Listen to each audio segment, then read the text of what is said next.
Hey everyone, and welcome to today's Explainer. We really have a fascinating journey ahead of us.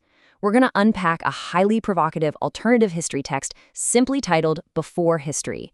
Now, as an enthusiastic explorer of ideas, my goal today isn't to tell you what to believe or to validate these theories against mainstream science. Instead, we're just going to break down the core arguments of this intriguing document so you can understand exactly what it's proposing.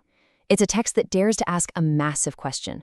What if the story of human origins we all accept is actually missing its most crucial chapters?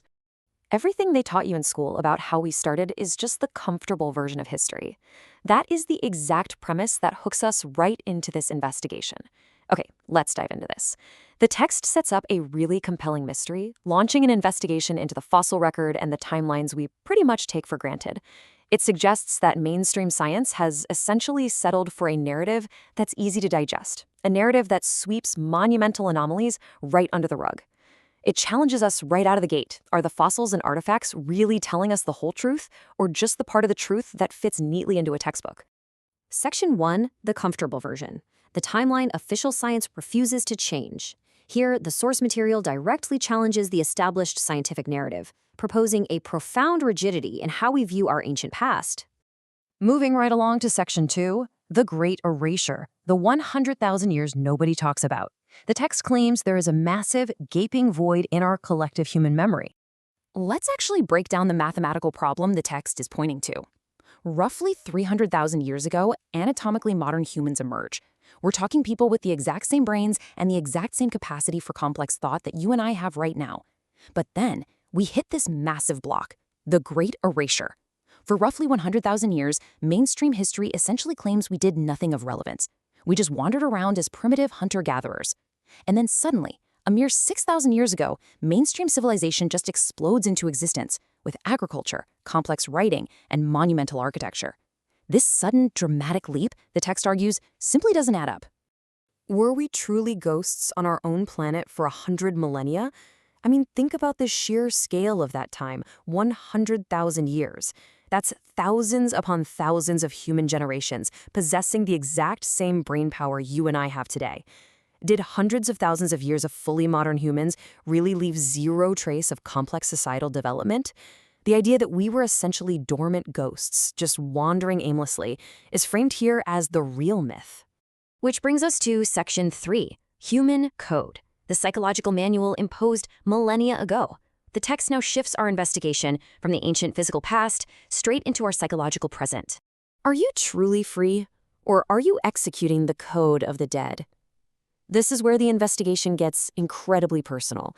It questions our perceived autonomy, suggesting that the very way we think, the way our societies are structured, and the values we hold aren't exactly our own.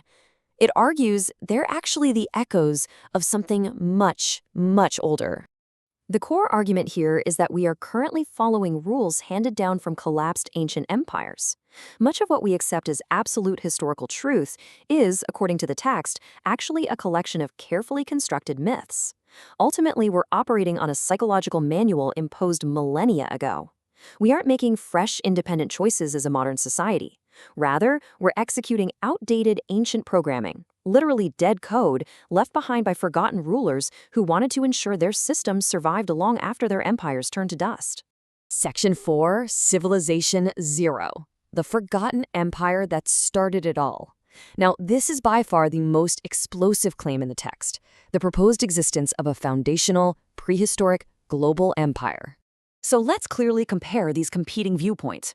Mainstream history, what's taught in universities all over the globe, says civilization as we know it, with its agriculture, laws, and cities, begins in places like Mesopotamia and ancient Egypt, roughly 5,000 to 6,000 years ago. But the alternative claim argues that a civilization zero existed long before written language. Mesopotamia wasn't the beginning, it was merely a reboot. It was just the surviving remnants of humanity trying to rebuild what had already been lost from civilization zero. Naturally, you might be wondering, well, if this incredibly advanced ancient civilization zero existed, where is it? Why haven't we dug it up yet? The source material actually provides specific geographical answers for this. It claims the physical proof of this forgotten world currently lies hidden in the absolute most inaccessible places on the planet. We're talking ruins buried beneath deep ocean waters, submerged after cataclysmic sea level rises at the end of the last ice age. Evidence hidden under massive ancient ice sheets in places like Antarctica or Greenland. And remnants totally covered by deep layers of earth, crushed and obscured by tens of thousands of years of geological shifts. Someone built the world long before we learned how to write. That is the ultimate conclusion we are meant to walk away with here. While we have to remain neutral on the scientific validity of these claims, it's undeniable that this is a wildly engaging narrative. It completely flips the script on human evolution, turning us from a species that supposedly sat idle for 100,000 years into a species that has risen to incredible heights, fallen to absolute ruin, and simply forgotten its own magnificent, terrifying past. It leaves us with a lingering sense of wonder. If the first chapters of human history are missing, what else is waiting to be found in the dark? This perfectly summarizes the core thesis of the Before History text. Whether you view this as a serious historical hypothesis or purely an exercise in speculative thought, it undeniably sparks curiosity. It forces us to look at the blank spaces on the map of human time and wonder about the ghosts that might be hiding there. Thank you so much for joining me in this explainer. Keep questioning, keep learning, and I'll catch you next time as we decode another fascinating topic.